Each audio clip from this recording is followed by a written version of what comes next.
So Vicki, did you want to kick it off? I will. Thank you, Abby. Good morning. I guess it's not morning anymore. It's afternoon. Good afternoon, everybody. On behalf of the Community Foundation for Palm Beach and Martin Counties, our board chair, Julie Fisher-Cummings, and our CEO, Brad Hurlbert, who I believe are listening in today, I would like to welcome you to our Community Foundation Trends and the Next Election webinar. We are so looking forward to hearing from Jeff Hamond, who continues to advocate for community foundations in Washington, D.C., and is really an expert on legislation on the horizon that may affect our fundraising and grant making. It's hard to believe that we are at the end of September and continuing to navigate through the COVID-19 pandemic. Our mayor sent out a great email earlier in the week addressing school children going back to school. And he said, if we look out for one another, wash our hands, and follow COVID-19 guidelines, we can help each other stay healthy. What great reminders for all of us to follow. A few updates from the Community Foundation. We are continuing our grant making from our $3.5 million COVID-19 response fund. We've granted a little more than $2.5 million to nonprofit organizations who are meeting urgent needs of our friends and neighbors. And we're looking at some longer term needs as we continue to expand this fund. Next month on October 1st, our scholarship application process opens. We encourage all students who might be going to college or attending a vocational program in the next year to apply. We also will be opening our direct grant making process on December the 7th. And if you work for or are involved with a nonprofit organization that falls within one of our interest areas, which are positive youth development, educational attainment, or neighborhood revitalization, we encourage you to visit our website to learn more. That website address is pretty easy to remember. It's yourcommunityfoundation.org. As we near the fourth quarter of our calendar year, we are hoping for robust philanthropy, especially because donors can now take advantage of those great tax incentives that were part of the CARES Act. And just as a reminder, donors who are non-itemizers can deduct an additional $300 for charitable contributions on their 2020 federal tax returns. Married filing jointly taxpayers will get an above the line deduction of up to $600. And donors who actually itemize can take a deduction of up to 100% of their adjusted gross income. And that's versus 60% prior to the CARES Act provision. The Community Foundation offers many ways that donors can take advantage of these tax incentives and plan their philanthropy with ease and confidence. So please call on us if we can assist you or one of your clients as we end the year. I will now turn it over to Abigail Axelrod Wonderman, who will introduce our speaker, Jeff Hamond. Great, thanks, Vicki. That was wonderful. And hello, everyone. I'm the Director of Charitable Giving at the Community Foundation. And thank you so much for joining us this afternoon. So before I introduce our speaker, I just wanted to give a special thanks to our Philanthropic Advisory Council members as well. This group of professional advisors helps steer many of the conversations we facilitate throughout the community. So thank you again to those members. Now to introduce Jeff Hamond, our special guest presenter. Jeff has served as policy director for multiple state senators and has led advocacy work on Capitol Hill in support of community foundations and philanthropy for over 20 years. Today, Jeff serves as vice president and director of philanthropy at VS Associates. He holds a Bachelor of Arts in Quantitative Economics from Tufts and a Master's in Public Policy from the John F. Kennedy School of Government at Harvard. If you do have any questions for Jeff throughout the webinar, feel free to drop them into the Q&A. I will be taking the questions at the end of the presentation.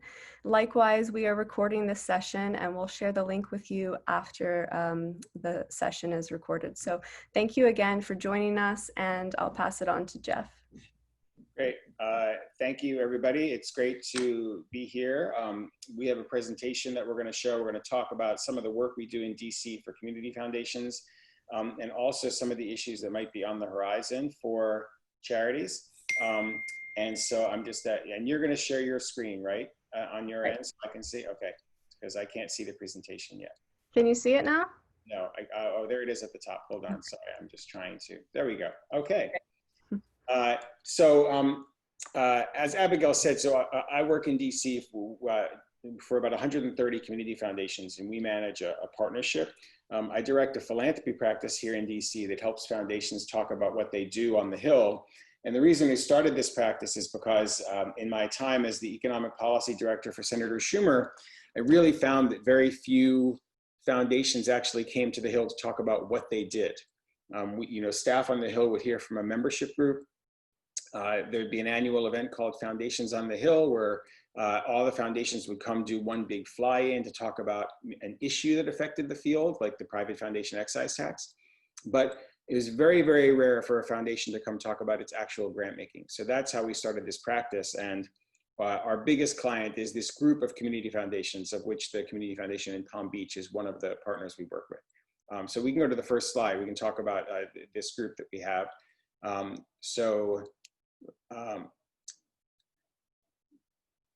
Go ahead. So this group was formed in 2012 to provide community foundations with their own voice in Washington.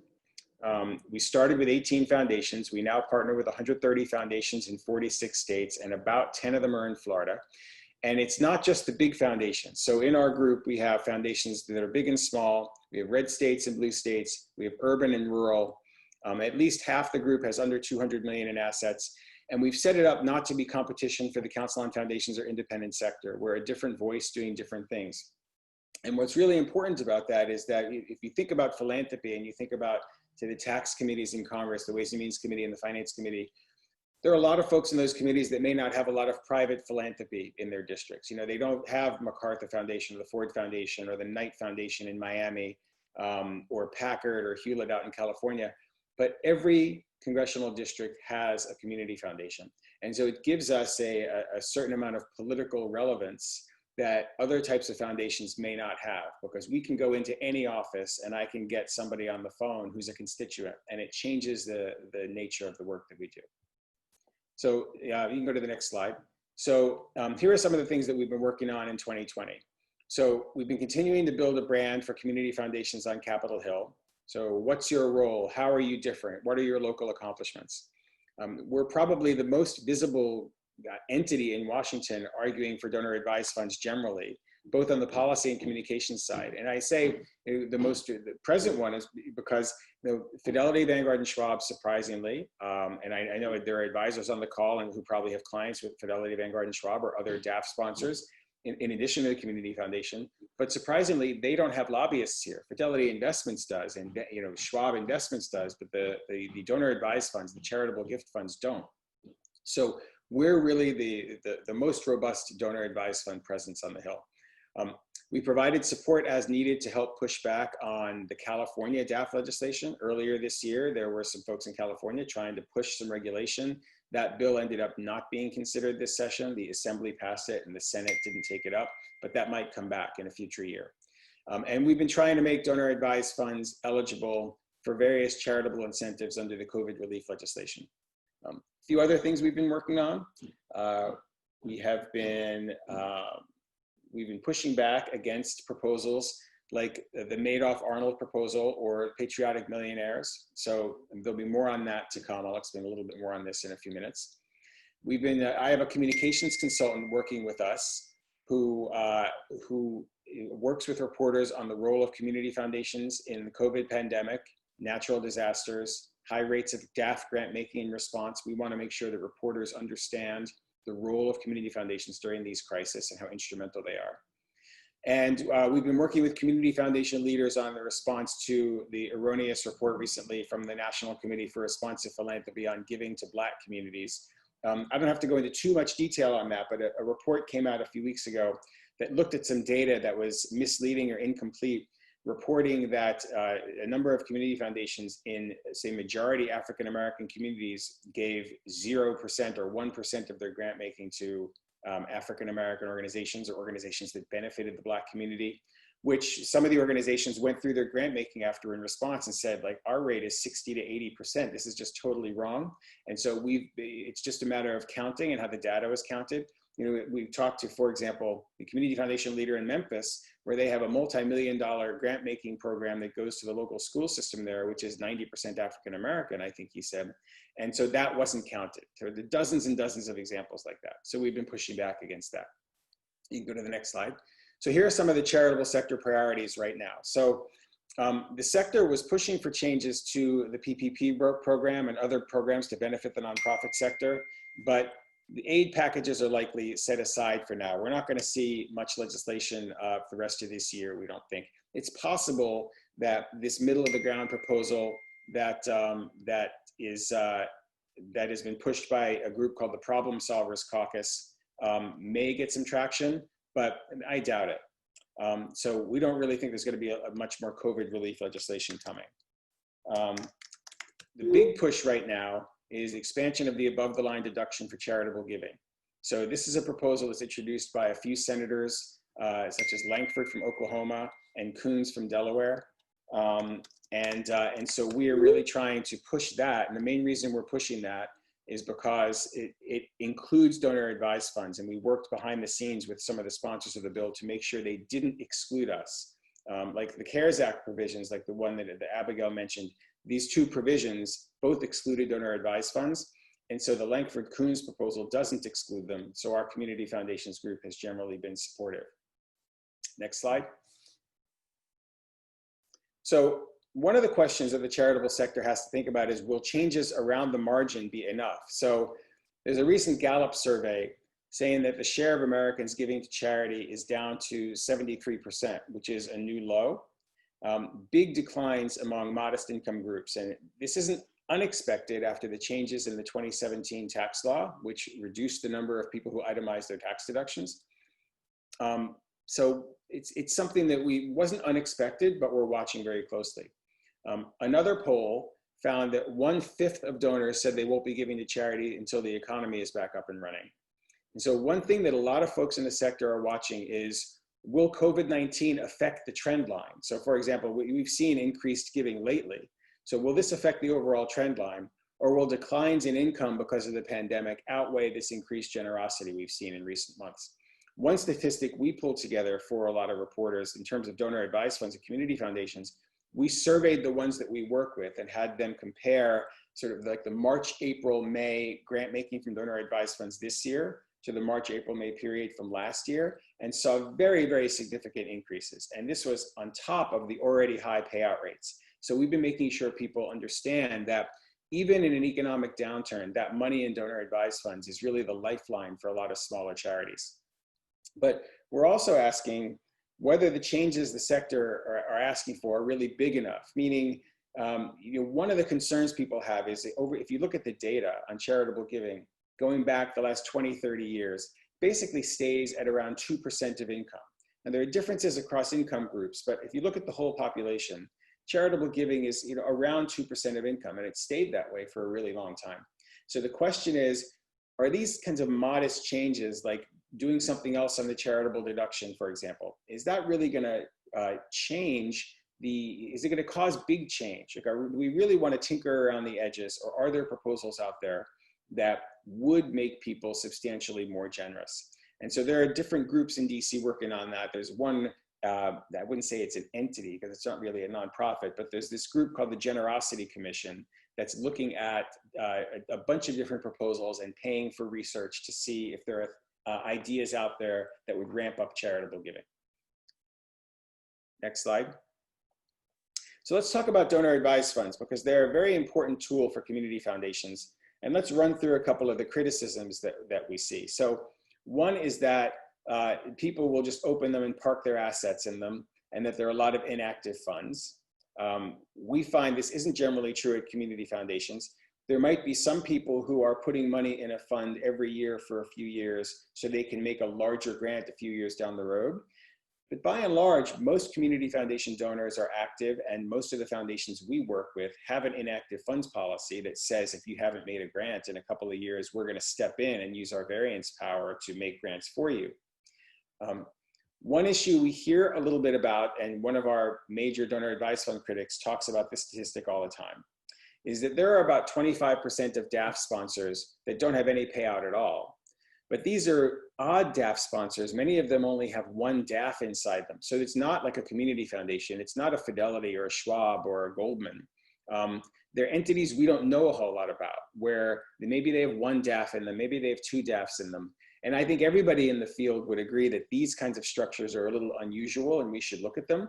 But one of our critics talks about this as a big number, even though the percentage of DAF sponsors is really not the relevant statistic, because all of those DAF sponsors might collectively have less than 1% of the overall money in DAFs. The real thing to look at are the accounts and the dollars. Another criticism of donor advised funds is that they divert gifts from real charities. This is a critique we hear about quite a bit, where, and they use this 2% of income to illustrate it. So one of the critics will say, if giving has stayed at about 2% of income, but donor advised fund giving has been going off the charts, that means that donor advised fund giving is coming at the expense of gifts that would be going to end use charities. We push back on that very hard, because that way of framing it doesn't account for the person who puts money in a donor advised fund, but then is able to make grants from that fund for multiple years, and at the end of the line has made many multiples of charitable gifts than the original gift was. Every community foundation that we work with has donors who have given way more than the amount that they've put in the fund. And the way that our critics frame the statistics doesn't account for that.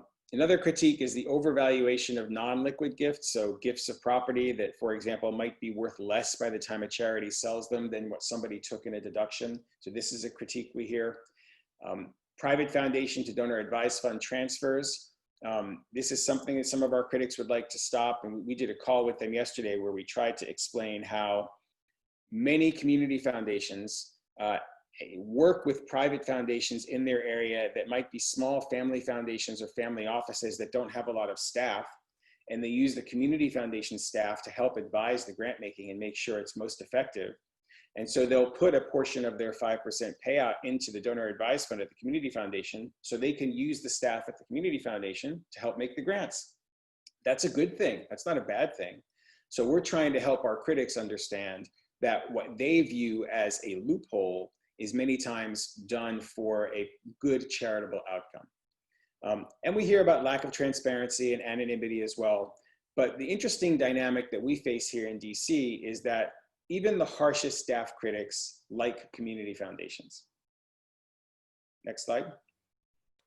Actually, and I'm just going to pause there for a moment, Jeff, because this is a great spot for us to do our first poll. So I'm just going to launch our first poll right now.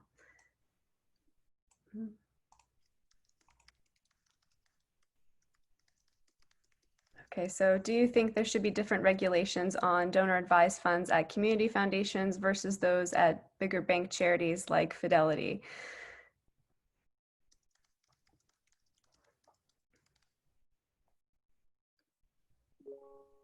Oh, wait, we're getting some good responses. We're just about over 70% of people responding.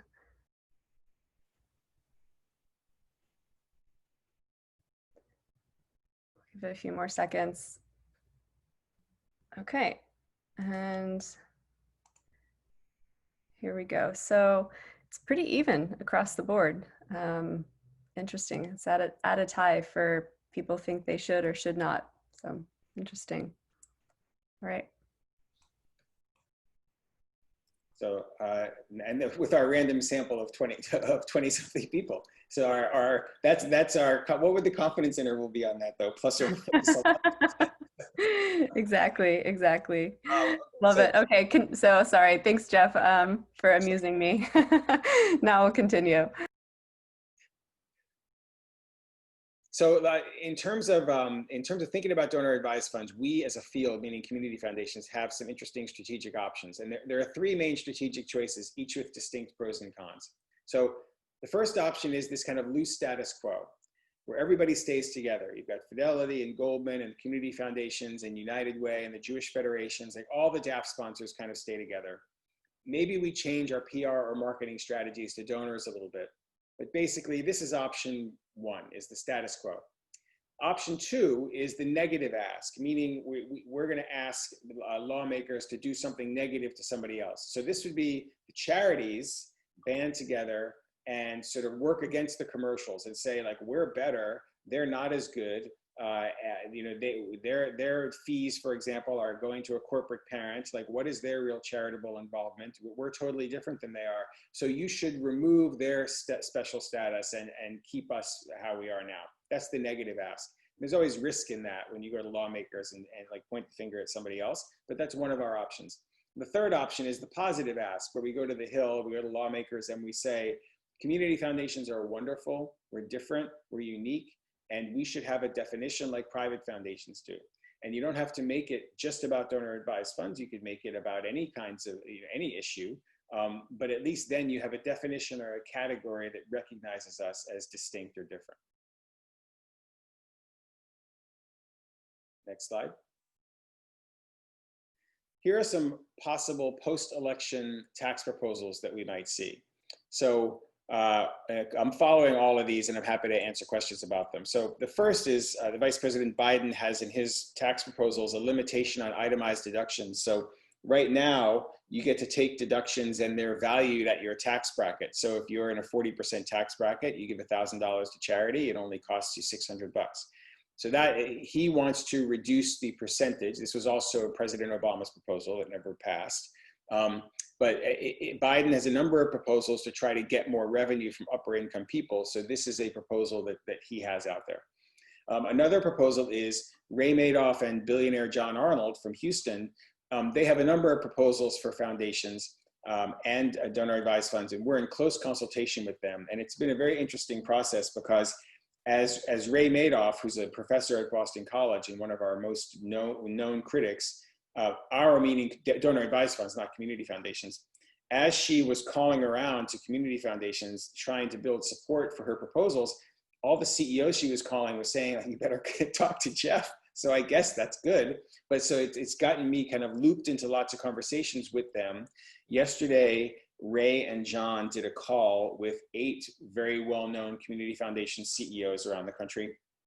And we're trying to figure out strategically if there's something that they could take to the Hill that would put us in a position where maybe we didn't have to totally oppose their proposals. I don't know if we'd support them, but I see some value in not necessarily opposing them. And part of the reason I see the value there is that if your most well-known critic is going to the Hill arguing that community foundations are different, and I don't have to make that argument, or our CEOs don't have to make that argument, I think there's strategic value in that. So we're trying to figure out if there's a place we can land that would allow that outcome to happen. There's a proposal called Patriotic Millionaires that's out there. This is a proposal pushed by a progressive group. And the idea here is that for a temporary 3-year period, because of COVID and the economic situation, that private foundation payouts and DAF fund-by-fund payouts would both be 10%, but it would be temporary for 3 years. So we're observing that. We've heard that there are a couple of senators interested in that proposal, but I don't think anything's been introduced yet. One thing that we desperately want to get fixed, which some folks on this call, or at least your clients might care about, is the IRA rollover fix for donor advised funds. This is a huge issue for community foundations. We almost had it fixed in 2015. I actually had a 23-0 vote lined up on the Senate Finance Committee. And then there was kind of a last minute snafu and it didn't get done. But we've got some bipartisan support for that. So we're trying to get that fixed. But the biggest issue remains the growth of the commercial gift funds and what that does for our work strategically and legislatively, because I think that Fidelity, Vanguard, and Schwab's donor advised funds are 3 of the 5 largest charities in the country right now. And people pay attention to that. And given that all of the articles that are written about donor advised funds that are critical are aimed at them, but any proposals to address them would impact community foundations, we have to be watching that very closely. And so this leads to, as we talk about this difference between community foundations and other DAF sponsors, it leads to a conversation of whether charity and philanthropy are really the same thing. And I want to talk about that for a minute before we turn into questions. So we go to I think it's the last slide here we can go to. And so, I view community foundations as the pathway from charity to philanthropy. So they may seem like synonyms, but there's a difference, and it helps us in Washington in a couple of different ways. So one is it helps us talk about the role of community foundations, taking people from one phase of giving into the next. So I can use myself as an example. Like I've got a couple of different donor advised funds at community foundations, and if I'm somebody that that wants to get help with my giving, or I'm very busy, I don't have time to really research the best nonprofits in my community, or maybe I'm interested in a particular subject area and I need some help. And I'm kind of going from being somebody who might just like write a few checks every year to somebody who maybe is making some money for the first time, or wmaybe for another donor, it might be they've had a liquidity event and they want to make a major gift. Like they're going from a different phase where I view it as they're going from being charitable to being philanthropic, meaning that they want to have more of a strategy behind their giving. Maybe they want to work with other donors. Maybe they want to do some legacy giving and get their kids involved. And so I view these two things as being different. And this helps distinguish our role from Fidelity, Vanguard, and Schwab. And Hill staff kind of understand this. And I know a number of community foundation CEOs, for example, who will plainly say that if somebody comes to them and they know the 6 charities they want to support every year, like that's great, but there's no value to them for having a community foundation fund. They ought to just go to Fidelity and write the checks from that account. But if there is somebody that wants to work in particular topic areas, but doesn't know necessarily which nonprofits do the best work, or they want to work with other donors, or they want to set something up for their kids, they're just going into a next phase with their work. Fidelity, Vanguard, and Schwab is more transactional. Like you're not going to get that service from them, but you'll get it from a community foundation. And framing that work that way, even though we're not being negative about Fidelity, Vanguard, and Schwab, it helps us point out the value added that a community foundation brings to the table. And so one of the things that we say, which I heard from one of our CEOs once, and I thought it was a really great way of encapsulating the value of a community foundation, is that for the commercial gift funds, the asset is the asset. They want to have those dollars under management. But for community foundations, the asset is the donor. You get that person in the door, you get them engaged, they see the value, they add more to their fund every year, they work with the staff, they get their kids involved. The relationship is the important thing with the donor. And that's where community foundations really shine, I think. So with that, I've touched on a number of different topics, but I'm happy to take questions from those who are on the call. And I appreciate from the foundation to do this.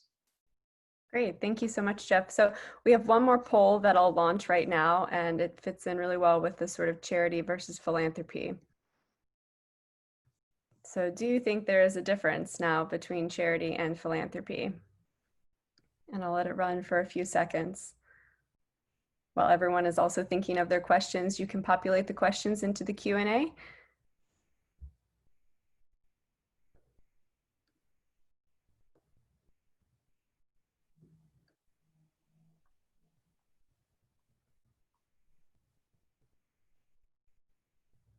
Okay, about most people have voted, so I'll close the poll. And great work, everyone. So we're all on the same page. Yes, there's a difference. That's great.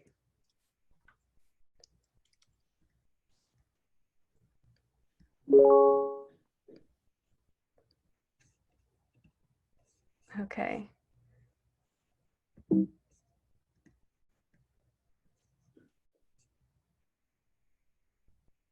So while people are thinking of their questions, I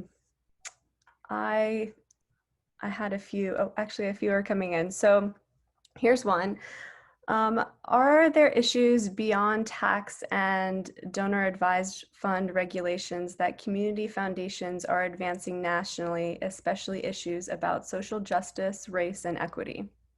Great question. So the answer is, I'm hoping so, and I'm trying to set it up for that to happen. So this is something that I don't think the big membership groups at the Council on Foundations would do, but it's something we can do. A little bit of background, because I don't know who on the call is like a background in law and what their training is, but so private foundations have certain lobbying restrictions. They're very narrow, but they do have certain lobbying restrictions. Community foundations as public charities do not have those. So they can lobby. It doesn't have to be on the self-preservation space stuff like tax policy. they can lobby, whether it's in their local community or federally, on things they care about: education, infrastructure, economic development, social justice. So over the past several years, as I've worked with this group, there's been more and more interest from the CEOs in engaging in the advocacy space. But so far, most of what we've done in that space has been limited to a few ad hoc opportunities here and there. So maybe there's an opportunity to do a sign-on letter on the summer meals program or on Medicaid or something, and we'll opt in and let people sign the letter and get it to the right legislators. But we haven't, because it would require more background work to do with totally different committees, we haven't really done a sustained effort yet where we make a long-term push on particular things. I think that the race equity, social justice, economic opportunity issues that have really come to the forefront in the past 6 months, although they've been around longer for sure, is a real opportunity for community foundations to have their voices heard on these topics, because community foundation CEOs are in the center of all of these different things happening in their communities, working with the nonprofit sector, working with the business community, working with donors. So I think they have an important voice there. And I'm trying to work with about 25 or 30 of the big CEOs to see if they're interested in funding an effort to try to build that we've built in the tax space. So the answer is there's a great opportunity there, and I hope that we can do it. And I'm exploring it right now. And I have a memo that I've sent out to some folks just in the last couple of weeks. Nice, great. Next question, do you have suggestions? There's sort of two that go together, so I'll read the both together. Do you have suggestions for actions that could be advanced at the state and local levels that would help the issues being addressed nationally? And also, what can foundations do to improve their advocacy skills for issues? Yeah, so the first one, I have to say, I don't, my firm and myself, I don't lobby at the state level. So it really depends what issues are important at the state level or in your community for you to get engaged on. Most tax policy issues, for example, is federal legislation. There was that DAF bill in California. We were concerned that might be copied other places, but for the time being, that's kind of set aside. But what was the second question, Abby? Sorry, let me see. What can foundations do to improve their advocacy skills? There's a lot that they can do, and we just did a presentation on this issue. That for those, if there are folks on the call or folks at your foundation, Abby, who are going to be part of the Growing Community Foundations Conference in Wichita, we just taped a presentation that talks about a lot of these local advocacy strategies. I think one big thing that community foundations can do locally, I guess two big things, is one, get to know all the district staff. Like that's something that for the foundation staff to do. But there are staff in DC who work on policy, but there is staff in the district, and those staff are just as important, because when there are meeting requests or lobbying requests on the Hill, folks who are in DC are going to ask the local staff, do you know about this organization? Have you heard of these people? Should we do this meeting? Should we sign on to this bill? So if the local people know you, I mean, I know these meetings happen. They happen every week. In Schumer's office, they happen. If the local people know you, then that helps. So I would say that's one thing.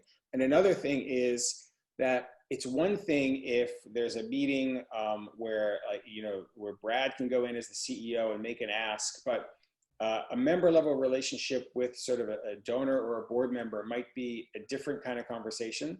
And so one thing I think is important is for community foundations in our group to figure out which of their donors and board members are willing to engage and be part of meetings and make asks themselves. Because it's a totally different conversation. That donor or board member might see the member of Congress at a different kind of event and might be able to say, hey, this IRA rollover issue, the community foundation really cares about that. And it's just a different conversation if it's somebody that the member knows in a different context. So I think having the foundation staff do those conversations is really important, but then figuring out who the foundation can use as a strategic tool. Maybe there's a donor or a board member that really wants to step out on a particular issue, and it would be good for me and Brad and the team at the foundation to know that, and then we can look for strategic ways to plug you in. Mm-hmm. Yeah, great. That's helpful. And also, I just wanted to mention that if people have questions even after this or want to get in touch with Jeff, you can feel free to reach out to me directly, and I can forward on the questions and connect you to Jeff as well after this. Okay, great. So a couple they're filing in now. So this one is long. There's about 3 questions in it. Besides tax impacts for donors, what are the benefits of changing regulations for donations to donor advised funds? So I'll start there. Yeah. Well, I mean, it depends your perspective. So the perspective of our critics is that because donor advised funds do not have a required payout rate, that it's just rampant abuse. People are just setting up these funds, getting the tax benefit, and then money's not going to charity. Mm-hmm. We don't think that that happens as often as the critics do, but they don't have data to back them up. And so as we collect the data, it's more ad hoc. Like I can get the data from a few foundations that want to provide it, but it's not as if there's a national data source, right? So what we've said to folks on the Hill and some of our critics is, look, if you've got an average payout of 20% from your non-endowed DAFs and 95% of your funds are making grants every year, you don't have a public policy problem. But our critics want to see some sort of fund by fund payout. Mm-hmm. And what we are trying, the big thing we are trying to persuade them on, because everybody wants to see more money go to charity, right? So that's not the argument. But our perspective is that if you've got people who are voluntarily paying out at 20, 30, 40% from the donor advised funds, and then there's a fund by fund payout like private foundations have that says, well, you really only have to pay 5. Not everybody, but there are going to be some people who respond to that by giving less, not more. In the same way that the private foundation payout rate ended up being a ceiling and it was intended to be a floor. And so the concern is that in an effort to make sure every fund is paying something every year, you end up driving total giving down. Mm-hmm. I don't think Ray Madoff and John Arnold want that result, and we don't want that result, but we have a difference of opinion as to whether their proposals would lead to that result. But that is the biggest outcome they want, is our critics want to see more money getting out from the funds to end use charities, and they don't want anybody to be able to put money in an account and have it sit in perpetuity. So they want to see, for example, some donors have basically they view the world, they have 2 major ideas. One is donor advised, if you want to get a total tax deduction up front, you have to pay out your DAF in 15 years. Mm-hmm. And if you want to have a DAF that is more legacy, that doesn't have a time limit on it, then you have to have a different tax structure in place where you only get to take a tax deduction as you make grants and not up front. So you open up $1 million DAF, you pay out $100,000 a year, you get a $100,000 deduction every year. You don't get the $1 million up front. So those are the 2 main buckets that they view. And we don't really like that framing. And so we're talking to them about that. But again, this isn't a proposal coming from lots of members of Congress. This is an academic and a billionaire funder. So I'm not sure that they're going to get a lot of traction, but we have to be ready to at least be responsive. Right, right. So sort of part of that question, they were asking if these sorts of regulations would force more funds directly to the charity. It sounds like they might. Yeah. And then, right. And then when donor advised funds for DAFs, when do they usually give a smaller versus larger amounts to charity versus outright giving? Well, that is hard to say. I do know that if you look at the National and Philanthropic Trust's annual report on donor advised funds, that average DAF payouts across all the different sponsors is usually in the high teens or even 20%. Community foundations, I would say, probably average about the same. Now, it might be different for community foundations that have a lot of endowed donor advised funds because those tend to have a lower payout. So you can't just look at a community foundation's average payout rate as one number, because if a community foundation has an overall payout rate from donor advised funds of 7%, but 90% of their funds are endowed, that's a totally different picture than if they pay out 7%, but only 10% of their funds are endowed. Like one is a good outcome and one isn't so good. So you really have to know the endowed versus not endowed. As for outright giving, I don't know whether it's low. I mean, because if you're giving money outright to a charity, that's not counted as a payout. That's just you making a gift right to a charity. But what we're trying to say to our critics is, you don't seem to have a problem with endowments generally. Like if I give money to a hospital endowment or a university endowment, there's no payout for that. There's no guarantee that money is going to get spent this year. Like those charities can maintain an endowment. So why should you treat that differently than the types of community endowments that community foundations are trying to build. Like, it doesn't really seem to us to have a logical framework behind it. Right. But this is the world that we're living in with our critics, so we're trying to push back as best we can. And onward we go. So a couple more questions, Jeff. How do you advise community foundations to proactively manage donor-advised fund payouts to continuously show the Hill and others that we're all ahead of the curve? Yeah. And basically that we are also consistently following a policy for payout minimums over a time frame. Yeah, so we do when we bring community foundation CEOs to the Hill, and last year I think we brought 6 CEOs from Florida to the Hill and did a day seeing lots of members from the delegation. They will talk about their own donor advised fund statistics and what their payout rates are, and we want staff to understand them. So we are doing that, but one of the things that we have to think about, which is just kind of an interesting inside baseball DC dilemma, is, like, you know, I've got a series of proposals that I could easily get sign off from most of the folks in the community foundation field. Mm-hmm. And there's some of our critics who will say, well, you should get out in front, you know, regulations, here's their argument. Regulations coming, why don't you community foundations get out in front of the regulation and come and have a series of proposals you're willing to be for, and get the good PR that comes from being out in front and showing what you're willing to support.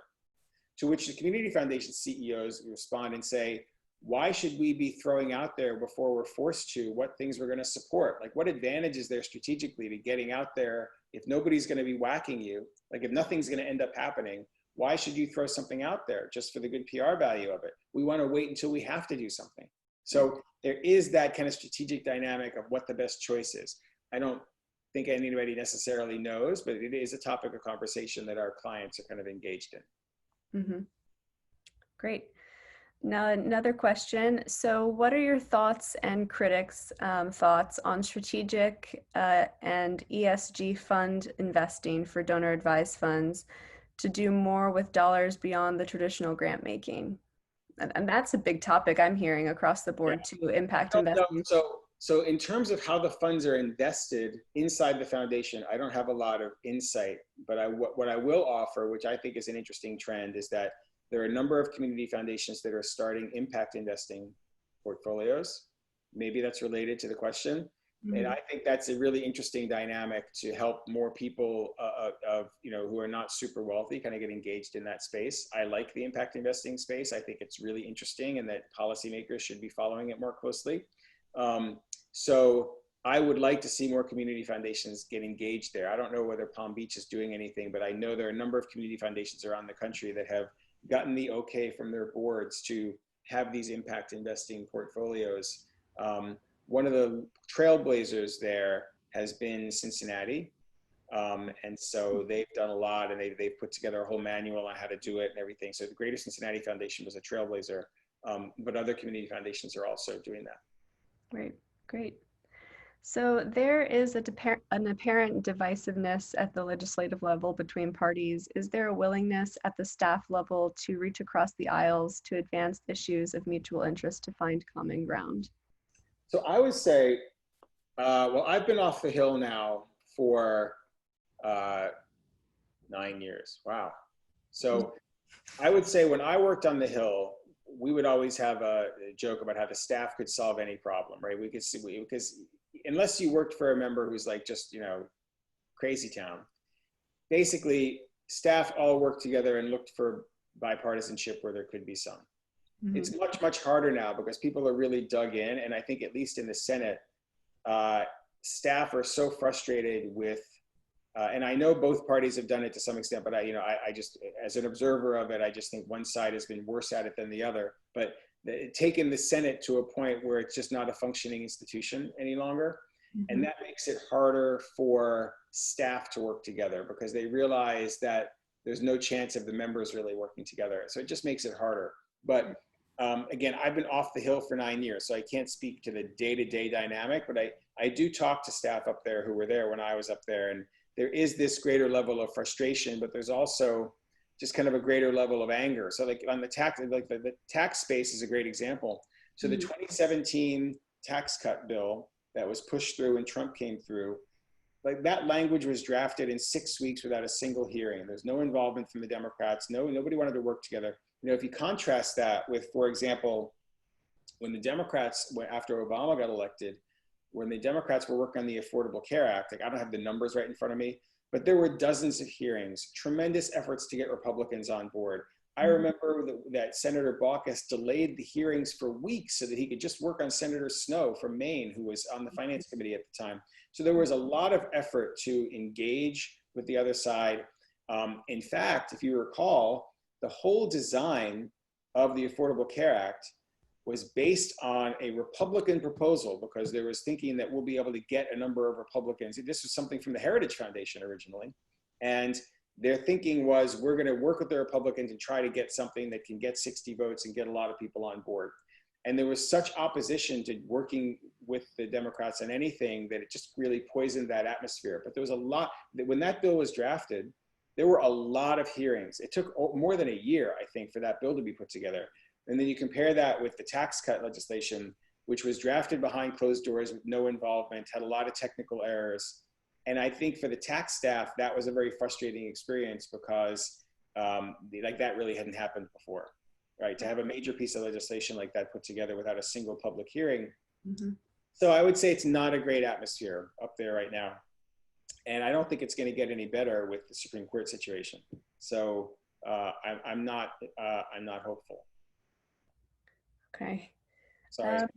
Right, I know it's a tough transition, but I understand. So what are the chances that the CARES Act charitable tax deduction will be extended into 2021? Yeah, you know, I did hear somebody say yesterday that one of the Ways and Means lead staffers was in a session where he talked about how the $300 thing and the AGI limitation thing, that they're now going to become tax extenders because they have expiration dates. So I think it's possible that they get extended. We're going to continue to try to work to get the donor advised fund things stripped. You know, for community foundations, the $300 thing is not really the biggest deal. It's the AGI limitation thing that's a bigger deal. And so we will try to get that fixed, but we'd like to see that limit higher on the above the line deduction, but it's very expensive to do that. So I'm not sure. What I've heard is that the Democrats, if they get the majority back, are more focused on fixing the state and local tax deduction issue that the Republicans pushed through in 2017, and that the charitable stuff will be after that. Like the state and local thing is more important. And this sort of feeds on actually to the tax question, AGI. So how might the estate tax and maximum life deductions be affected if the new presidential leadership is elected? I think that if there's a Democratic Senate and Senator Biden wins, that the estate tax exemption will come back to a more reasonable level, or there'll be some changes there. I don't know what they are. I mean, I've often thought that it would be, this is just me talking, not a member of, okay, but you know, the issue is dynastic wealth. And so I haven't read all the literature on the, you know, I used to read all the literature. I don't know all the pros and cons of the arguments now, but I think it would be interesting to talk about moving from this estate tax model where you can criticize like, oh, well, we're taxing death, which we never were, but this has been the framing of it, right? To an inheritance tax model, because let's tax people on what they're inheriting, not on the value of the estate. And the reason I think that's kind of interesting is because, and I'm sure many Democrats would disagree with me on this, but if a billionaire gives $1 million to 1,000 people, I have no issue with that. Like, I don't care that the guy's got an estate worth $1 billion. The issue for me is wealth inequality and dynastic wealth being passed from one generation to the next. But if somebody who's worth $1 billion wants to give $1 million to 1,000 people, like let's say you had an inheritance tax that said you can inherit $1 million a year and there's no tax on that, but everything above that would be a tax, and it's not on the estate. I really don't care if a billionaire wants to give $1 million to 1,000 people. So I tend to be a centrist Democrat on stuff like that, though. I don't know what the caucus would think about that, but I think there will be estate tax changes. I don't know what the limitation is now. I think it's like $22 or $23 million a couple. Right. I think that will be changed in some way if the Democrats have both houses of Congress and get rid of the filibuster. Right. Great. And then final question. So for those who may want to learn more about the topics discussed, what are some helpful resources to sort of continue their own digging? I'll have to research that. I don't have, I mean, there, I can try to put something together for you. I don't have that handy right now. Okay, no problem. Excuse me. Great. So I think that was all of the questions. And if there's no other questions, I'm just going to pass it back over to Vicki for final thoughts. But Jeff, thank you so much for the insightful conversations and just the candid conversation. It's really great to get your professional input. Great. Thanks for inviting me. Well, I don't know about all of you, but I learned a whole lot, more than I knew before I got on this call. And it's really refreshing to hear Jeff's perspective and to see all the great opportunities that are on the horizon. I'll call them opportunities, Jeff, not challenges, for the community foundation world. So thanks everyone for joining us today. Please again, call on us as you're thinking about year-end planning. And if you have any other questions or follow-ups to this conversation, Abby or I would be grateful to hear from you. Have a wonderful day. Bye, everybody. Great. Thank you.